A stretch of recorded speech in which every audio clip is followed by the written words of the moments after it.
जब modern economic theory की नींव पहली बार लेट 18th सेंचुरी में रखी गई थी तब दुनिया फिजिकल रियलिटी की सख्त और न बदलने वाली सीमाओं में बंधी हुई थी। उस दौर की प्रचलित economic doctrine mercantilism global wealth को एक फाइनाइट जीरो सम गेम मानती थी। नेशंस इस अजम्पशन पर काम करती थीं कि प्रॉस्पेरिटी सिर्फ प्रेशियस मेटल्स को जमा करके ट्रेड रूट्स को सख्ती से कंट्रोल करके और कॉलोनियल रिसोर्सेज को एक्सप्लॉइट करके ही हासिल की जा सकती है। वेल्थ को गोल्ड और सिल्वर के वॉल्ट्स में मापा जाता था।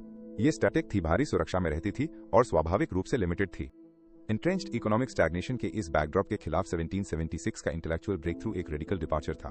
यह एहसास की नेशनल वेल्थ बुलियन के एक्यूमुलेशन से नहीं बल्कि लैंड और लेबर के एनुअल प्रोड्यूस से तय होती है। इसने ह्यूमन हिस्ट्री की ट्रैजेक्टरी को पूरी तरह से बदल दिया।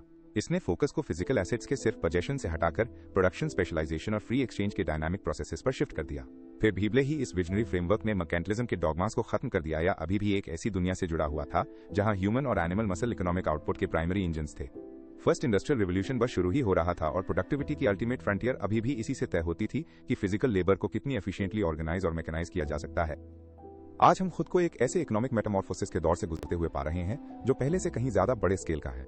अगर लेट 18th सेंचुरी में एग्रेरियन फ्यूडलिज्म और मर्केंटाइल होर्डिंग से फिजिकल मैकेनाइजेशन की तरफ बदलाव आया था, तो 2030 की हकीकत फिजिकल रिसोर्स एक्सट्रैक्शन से कॉग्निटिव ऑटोमेशन की तरफ एक पक्का शिफ्ट दिखाती है। हम एक ऐसे थ्रेशोल्ड को पार कर चुके हैं जहां प्रॉस्पेरिटी के मुख्य ड्राइवर अब इंसानी सहन शक्ति या रॉ मटेरियल्स की जियोग्राफिक अवेलेबिलिटी की सीमाओं से बंधे नहीं है।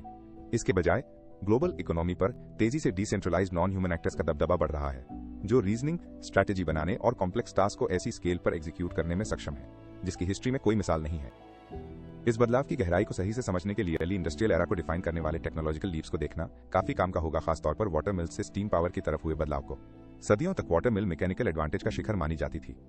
इसने इंसानों को बहती नदियों की काइनेटिक एनर्जी का इस्तेमाल करके अनाज पीसने, लोहा ढालने और टेक्सटाइल्स बनाने का मौका दिया। हालांकि वाटर मिल बुनियादी तौर पर ज्योग्राफी और नेचर के रिदम से सीमित थी।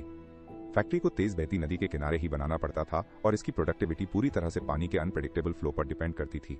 अगर सूखा पड़ जाता तो प्रोडक्शन रुक जाता था। वाटर मिल एक पावरफुल टूल तो थी, लेकिन ये इमीडिएट एनवायरमेंटल कंस्ट्रेंट से बंधी हुई थी। स्टीम इंजन के आने से इन सीमाओं के परखच्चे उड़ गए।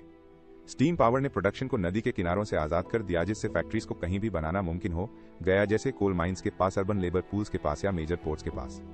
इससे भी ज्यादा जरूरी बात यह है कि स्टीम ने पावर का एक ऐसा कॉन्टिन्यूअस, स्केलेबल और रिलायबल सोर्स दिया जिसे मौसम से बेपरवाह होकर कम या ज्यादा किया जा सकता था। यह पावर का एक ऐसा सेल्फ कंटेंट इंजन था जिसने इंसानी एंटरप्राइज को नेचुरल ज्योग्राफी की मनमानियों से आजाद कर दिया। पिछले 50 ईयर्स से कंप्यूटिंग टेक्नोलॉजी के साथ हमारा रिश्ता वाटर मिल के दौर जैसा रहा है। ट्रेडिशनल ह्यूमन डायरेक्टेड सॉफ्टवेयर सबसे पहले के स्प्रेडशीट से लेकर 2010s के complex enterprise resource planning systems तक प्रोडक्टिविटी में एक बहुत बड़ा कदम था। हालांकि वाटर मिल की तरह यह फंडामेंटली अपने एनवायरमेंट से बंधा हुआ था। इस मामले में भी ह्यूमन कॉग्निशन थी। सॉफ्टवेयर को फंक्शन करने के लिए human input, human decision making और ह्यूमन ओवरसाइट के कंटिन्यूअस फ्लो की जरूरत होती थी। एक database millions of record store कर सकता था, लेकिन एक ह्यूमन एनालिस्ट को उसे क्वेरी करना पड़ता था, रिजल्ट को इंटरप्रेट करना पड़ता था और एक्शन लेने का फैसला करना पड़ता था। अगर ह्यूमन ऑपरेटर हट जाता तो सॉफ्टवेयर बेकार पड़ा रहता था। डिजिटल इकोनॉमी की प्रोडक्टिविटी पूरी तरह से ह्यूमन अटेंशन की बैंडविड्थ से रुकी हुई थी। 2030 में हमने फाइनली अपना कॉग्निटिव स्टीम इंजन डेवलप कर लिया है, जो है self governing artificial intelligence.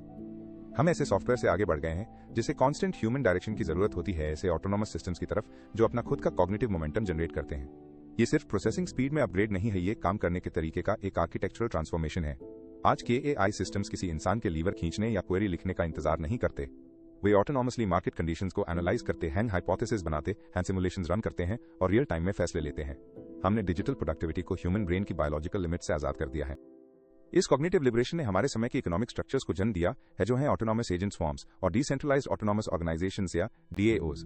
Traditional corporate model में एक फर्म इंसानों का एक हायरार्किकल स्ट्रक्चर होती है जिसे ट्रांजैक्शन कॉस्ट कम करने के लिए ऑर्गेनाइज किया जाता है। फैसले बोर्ड ऑफ डायरेक्टर्स से एग्जीक्यूटिव्स, मैनेजर्स और अंत में फ्रंटलाइन वर्कर्स तक जाते हैं। ये स्ट्रक्चर इनहेरेंटली धीमा होता है, कम्युनिकेशन ब्रेकडाउन का शिकार होता है और ह्यूमन कॉग्निटिव बायस से सीमित होता है। इसके विपरीत 2030 का मार्केट ऑटोनॉमस एआई एजेंट्स के झुंडों से भरता जा रहा है। ये स्पेशलाइज्ड एल्गोरिदम्स के नेटवर्क्स हैं जो मिलीसेकंड्स में एक दूसरे से कम्युनिकेट करते हैं, कॉन्ट्रैक्ट्स नेगोशिएट करते हैं, ग्लोबल सप्लाई चेन्स को ऑप्टिमाइज करते हैं और बिना किसी इंसानी दखल के कैपिटल एलोकेट करते हैं।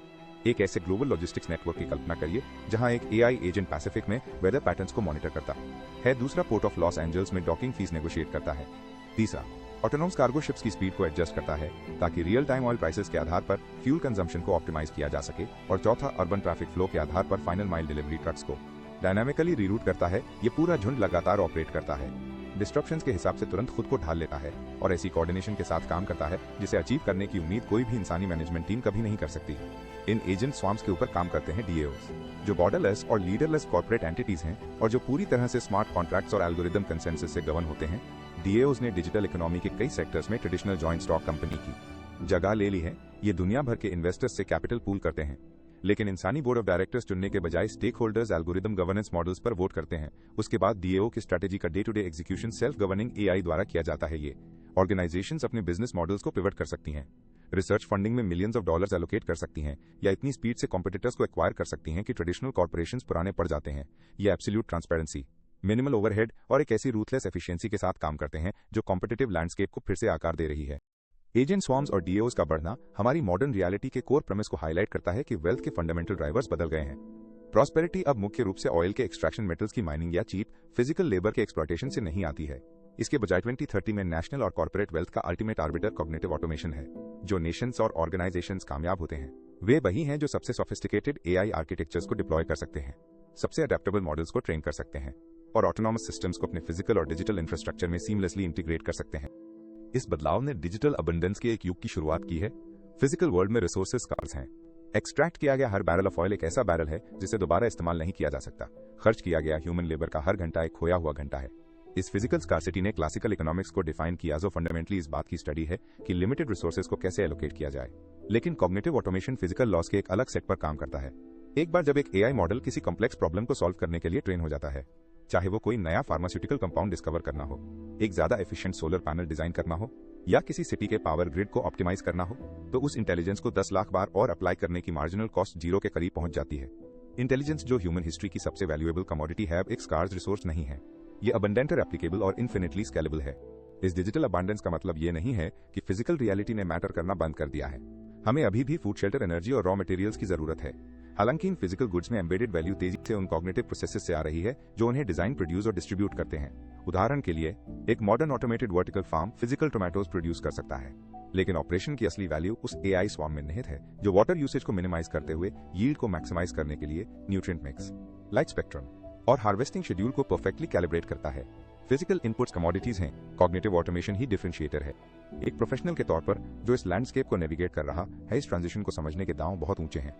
आप मैकेनाइजेशन की शुरुआत के बाद से सबसे बड़े इकोनॉमिक रीअलाइनमेंट के मुहाने पर खड़े हैं। अगर आप दुनिया को 20th सेंचुरी के नजरिए से देखते रहेंगे, ह्यूमन कैपिटल की वैल्यू सिर्फ रिपीटेटिव कॉग्निटिव टास्क करने की उसकी एबिलिटी से नापेंगे या कॉर्पोरेट स्ट्रेंथ को फिजिकल हेडकाउंट और ट्रेडिशनल हायरार्किकल मैनेजमेंट से मापेंगे, तो आप खुद को उन एंटिटीज से काफी पीछे पाएंगे जो एल्गोरिदम की स्पीड पर काम करती हैं। पास्ट की कॉम्पिटिटिव मोड्स जो जियोग्राफिक मोनोपोलीज और फिजिकल स्केल की इकोनॉमीज पर बनी थी, उन्हें इंटेलिजेंस के डिसेंट्रलाइज नेटवर्क्स बड़ी आसानी से तोड़ रहे हैं। फिर भी इस जबरदस्त टेक्नोलॉजिकल कॉम्प्लेक्सिटी के बीच इकोनॉमिक थ्योरी के शुरुआती पायनियर्स द्वारा उठाए गए बुनियादी सवाल आज भी पूरी तरह रेलिवेंट हैं। हम ऐसे सिस्टम्स को कैसे स्ट्रक्चर करें जिससे मैक्सिमम प्रॉस्पेरिटी पैदा हो? हम इंडिविजुअल के इंसेंटिव्स और कलेक्टिव की जरूरतों के बीच बैलेंस कैसे बनाएं? हम ये कैसे सुनिश्चित करें कि नई टेक्नोलॉजी से जो वेल्थ पैदा हो रही है, वह इंट्रेंच्ड इनइक्वालिटी के बजाय ब्रॉडर सोसाइटल स्टेबिलिटी की तरफ ले जाए? क्लासिकल इकोनॉमिस्ट्स का जीनियस उन स्पेसिफिक आंसर्स में नहीं था जो उन्होंने एग्रेरियन और अर्ली इंडस्ट्रियल वर्ल्ड के लिए दिए थे, बल्कि उन सवालों में था जो उन्होंने ह्यूमन कोऑर्डिनेशन और वैल्यू क्रिएशन के बारे में पूछने की हिम्मत की थी। आज वही सवाल हमारे अर्जेंट अटेंशन की मांग करते हैं, लेकिन जवाब रेडिकली और इरवोकेबली बदल चुके हैं। ये समझने के लिए कि ईयर 2030 में वेल्थ असल में कैसे जनरेट और डिस्ट्रीब्यूट होती है, हमें ह्यूमन टॉयल के आउटडेटेड मॉडल से आगे देखना होगा और प्रोडक्शन के न्यू आर्किटेक्चर्स को एग्जामिन करना होगा। हमें वैल्यू क्रिएशन के इवोल्यूशन को ट्रेस करना होगा, जैसे जैसे ये ह्यूमन वर्कर के हाथों से मशीन के सिलिकॉन की तरफ बढ़ रहा है। एक ऐसी जर्नी जो सीधे फिजिकल पिन फैक्ट्री से एआई कंप्यूट क्लस्टर्स तक जाती है।